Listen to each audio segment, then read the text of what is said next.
celebrating 30 years of phenomenal trend forecasting. Here's Gerald Celente with today's trends in the news. Hi, this is Gerald Celente. It's Friday, December 20th, 2019. And here are some of today's trends in the news on the market front. In Asia, it's mixed. In Europe, it's up. And in the USA, up, up, up. Gold down a little bit. Bitcoin hanging in that $7,000 a current range. And oil, just down a little. S&P jumps to another record. Wall Street also got a boost after President Trump tweeted he had, quote, a very good talk with Chinese President Xi about the U.S.-China trade deal. And Trump and Chinese officials said last week that both countries agreed to the so-called Phase 1 deal that will be signed next month. This deal is going to mean absolutely very little to changing the global economic standard. It only affected 0.7 to 0.9% of the global GDP.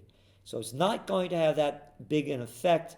There's other things that are driving the markets up. And what else do we have? The S&P 500 is up nearly 28.5 year to date. So things are looking good. But you know why? How about all that cheap repo money there shooting into the markets overnight? No. Only they just reported another $2.93 trillion from 2 days ago to now, January 18th. And they already pumped in over $3 trillion into the repo markets, the Federal Reserve gang, since September 17th. And what boosted the markets up a bit more? House passes trade pact with bipartisan support. That's the new North American trade agreement that both houses overwhelmingly approved. Again, this is going to have very, very little effect, as I forecast, on the global economy. Oil fell on Friday, but it's still up there pretty much. As you well know, from being a Trends Journal subscriber and being on top of the news and ahead of the trends, the OPEC gang over there and the members, they cut back another 500,000 barrels a day on top of the 1.2 million barrels a day that they were holding back. So now they're saying that oil is in the range where they think it's going to be stabilized, but here's the deal. If oil prices keep going up, and wages, as we well know, real wages are way down, this is going to have a very strong negative effect on the consumer segment. So, gold, it's up 15% this year, but right now people aren't looking for much of a safe haven because they're pumping in all that cheap dough around the world as central banksters keep lowering rates. And again, in the United States, the whole repo scam, the overnight traders get the money from between 1.5 to 1.75%, while we, the little people, got to pay those very high credit card deals. And if you're in that, payday loan thing, you get screw day loan because those rates go up as high as over 600%. Fed gears up to double its repo interventions. There we go. As I was saying, Fed gears up to give the money junkies more fix to keep the scam going. End of story. I'll bypass the details. I told you some of them. Buyers defy downturn risk with rush into junk bonds. Junk bonds, crap bonds. That's right. That's what they're doing because they want their dough, and the warning signs are coming out. When this greatest depression hits, it's going to be way worse than the Great Depression. We already have a well over $250 trillion debt bubble, and all the gamblers want to do, because they're not making money in other ways, is to buy junk. Investors have been scrambling to buy the bonds of the riskiest U.S. corporate borrowers as the year draws to a close, underscoring a desperate hunt for yields as interest rates remain rooted near historic lows. Historic lows, you know what that is? That is total bullshit. You got it? Total Bullshit. No, one more time. Not historic lows, total disgusting prostitute. Absolute bullshit. There you go. That makes it clear. They never made up anything of zero and negative interest rate policy. You never heard of quantitative easing in Economics 101 or graduate school when I was a youth. And how about the repo injections? So there you go. Alarm sounded over $55 trillion in emerging market debt. Developing countries racked up a borrowing spree of $55 trillion of debt by the end of the year in a post-financial crisis borrowing surge that has been the latest, fastest, and wildest in modern history, according to the World Socialist Organization. No. The World Bank. Again, the details are here. Fueled by an era of very low interest rates, total debt has rocketed. It goes on and on and on. Emerging market junk bonds hit record. Junk, capisce? Corporate debt, EM debt, debt. Companies in developing nations sold a record $118.4 billion in high-yield dollar bonds this year and are likely to keep the fastest pace in 2020. With yields of U.S. Treasury bonds and other ultra-safe instruments low, debt investors are seeking higher-yielding alternatives, buying securities issued by Chinese developers, Latin American oil producers, and Israeli drug makers. And it goes on and on to go say on average, Asian yield credit in dollars was yielding 7.6% as of December 17th. So there you go. Where are you going to get that kind of return on your investment? With junk. And Global Watchdog warns of rising risk of shocks in leveraged loans. These are coming from the Financial Times. As influential Global Watchdog has warned that the vast market for leveraged loans has become increasingly vulnerable to shocks in a move that would heighten regulatory scrutiny of the risks surrounding corporate debt. This is the Financial Stability Board said in a report yesterday that the recent rapid growth of leveraged loans credit for lowly rated, more indebted companies has been accompanied by a weakening of protections for lenders that has not been fully priced into the markets. Not been fully priced into the markets. This whole thing is a scam in front of everybody's eyes. But not everyone believes it's going to keep going up because, here we go, Wall Street Journal. Options traders put their money on stock retreat.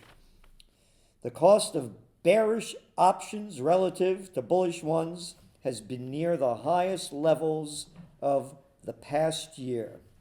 They go on to say, some investors remain cautious despite thawing in trade relations. Quote, there's a signal out there that while we're up at the highs, there's still some kind of concern that we give back some of these gains, said Ling Zhao, an equity derivatives strategist at Cowen. So the betting is starting to bet against this artificially propped up markets with price earning ratios over 26 when about 16 is considered normal. Russia cuts rates for fifth time this year to kickstart growth, all right? More cheap money, more cheap money. Oh, how about Bank of Mexico cuts rates again? More cheap money, more cheap money.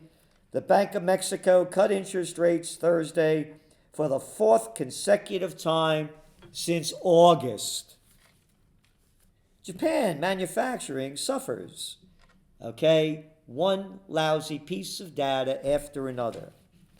Chinese state fund bails out troubled lender. And from China's premier, he's quoted as saying in state television that China's economy could face more downward pressure in 2020 than it did this year.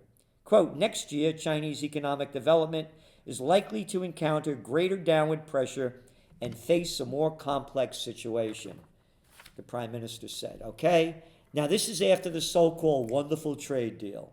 The trade deal amounts to nothing more than business media. That is bullshit. You got it. Because the markets are up over 28%, the S&P 500, and they've been saying trade pressure all year long. Has nothing to do with it. Fiat Chrysler agrees merger with Peugeot to forge a $40 billion car maker. I mention this because the monopolies keep getting bigger. The whole world has been taken over by monopolies. There used to be antitrust legislation in the United States of America. That's all gone. The Robinson-Patman Act, Sherman Antitrust Act, Clayton Antitrust Act. Monopolies control everything, and all we are workers for the multinational plantations of Slavelandia. And they're getting bigger and bigger and pushing everybody out. But here's my forecast. Remember, the greatest depression is going to hit in 2021. Donald Trump, as I'm forecasting, is going to be the winner, minus a wild card, in the presidential reality show of 2020. They're going to lower interest rates again in the United States to prop up the declining markets by, I'm going to say, March, if not earlier, of 2020. So by this time next year, we'll see near zero to negative interest rates. I'm mentioning this because after then, it goes down. No more cheap dough. All around the world are all lowering interest rates. The central banks everywhere and dumping in cheap money. It's going to run out. Now they're doing fiscal stimulus. That means governments are going deeper in debt to spend more stupid money that they don't have. The United States, by the way, what are we, $23 trillion in debt? Now we have an annual debt of over $1 trillion. And that doesn't include pensions, Social Security, and others. That brings it up to about $220 trillion. So Trump is going to be Herbert Hoover 2021. Herbert Hoover was the Great Depression, 1931. You're going to see more and more antitrust legislation coming in countries around the world when the greatest depression hits. That's why I wanted to mention that. Because report finds U.S. corporations paid zero to negative income tax in 2018. Isn't that great? All of us workers on Slavelandia, and boy, did they crack down on us, just us, when that IRS gives us the FUC, you know what, because we didn't pay 25 cents, or you were late on this and they'll steal your house. But the big cats get a free ride. 379 highly profitable Fortune 500 corporations in the United States paid an average effective federal income tax of just 11.3% in 2018, thanks to the tax cuts that Trump gave his buddies and himself. The report also found that more than half of the 379 companies, or 195, paid less than half of the new statutory corporate tax rate of 21%. 56 companies paid effective tax rate of between 0 and 5% in 2018. 91 highly profitable corporations paid 0 or less than negative income tax in 2018. So get back to work. We got to steal your money so we could give it to the military industrial complex and our other buddies, because Starbucks Corporation reaped $4.774 billion in profits in 2018. And guess what? Not only did they not pay any taxes, they got $75 million tax rebate. And Amazon, with the richest guy in the world, Jeff Bezos, guess what? Amazon, which took in $10.84 billion in profits, was taxed minus 1.2% in 2018. They received $29 million rebate. America, I hear all of this about capitalism. Forget about it. Oh, we're going to turn socialist. It's not capitalist. Grow up. It's corporatism with a good degree of fascism dumped into it. The facts speak for themselves, and if you believe the Democrats and the Repulsivekins, then you like to swallow bullshit. You got it. Hey, here we go. Us older cats. You ready? Americans are at risk of outliving their money. Americans between the ages of 35 and 64, and I got more than that, face a retirement shortfall of $3.8 trillion, with 41% of households projected to run short of money in later life. Isn't that nice? Well, the Bezos get bigger, and the monopolies get wider, and they keep screwing us deeper.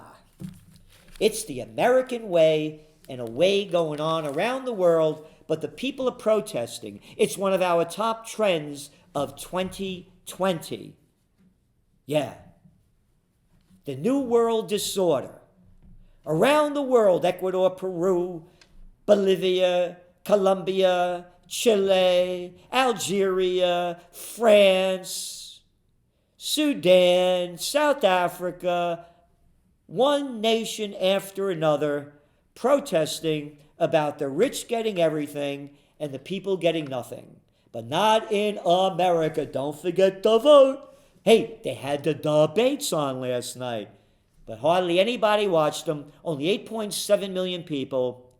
Yeah. With about 274 million people over the age of 18 that can vote. So that's like nothing. And that's because you got a bunch of nobodies running. Talking about the protest. Forgot the one in Lebanon. That's right, people taking to the streets, income inequality, corruption, violence, and elites owning everything, and a lot of poverty. New Lebanon premier picked amid protest. Lebanon's president named a university professor and former education minister as new prime minister in an effort to break a political deadlock amid an economic crisis and nationwide protests against the nation's ruling class. But guess what? That was yesterday.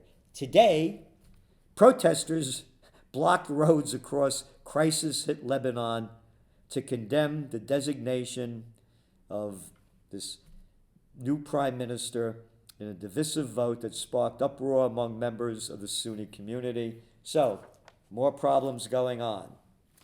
And more problems going on in India. Modi bans rallies and silences mobiles as mood darkens over citizenship law. We wrote about this in detail in your Trends Journal. Again, the world's on fire. India, Kashmir, Mali, Niger. One country after another, Cameroon, Guinea. It's an uprising. Indian authorities have banned demonstrations and shut down mobile networks in cities around the country, rounding up scores of protesters as they battle to contain the backlash against citizenship law that favors non-Muslims. Algeria president results spark protests. They had an election there last week. The people are unhappy with it. It's now going on to 45 weeks of protests. One country after another. Income inequality. Unrest cripples Chile's economy. Okay? You see where this is going? And the equity markets are getting higher? Yeah, because monetary methadone to keep the gamblers and money junkies high. Protests slow growth cause vast damage as officials offer stimulus and higher pensions. It's going nowhere. And UN says Israel expands settlements.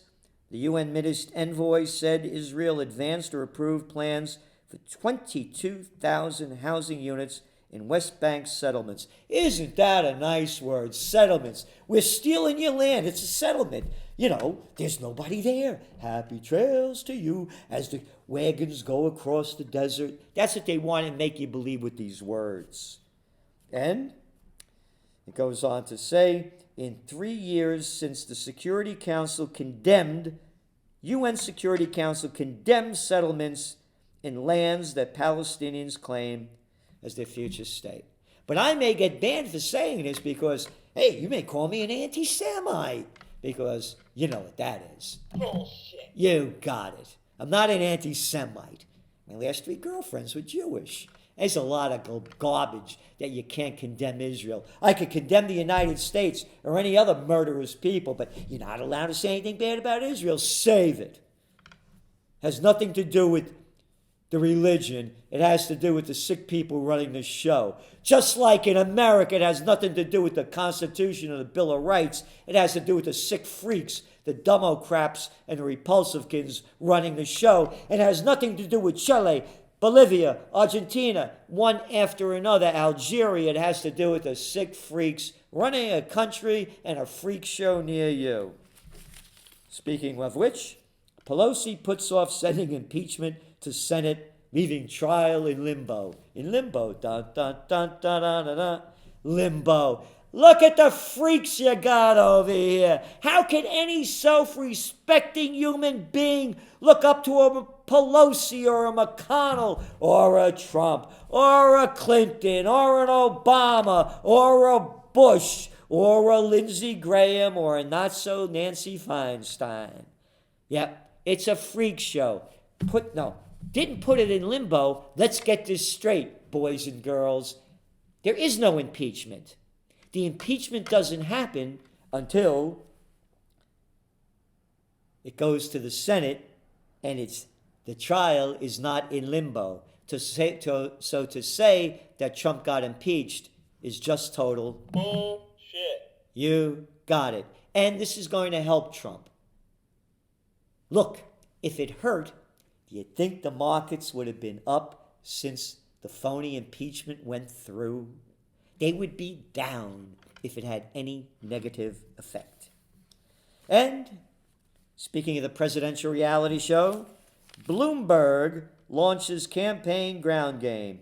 Spent $100 million on TV ads. Bloomberg. Stop and frisk Bloomberg. Yeah.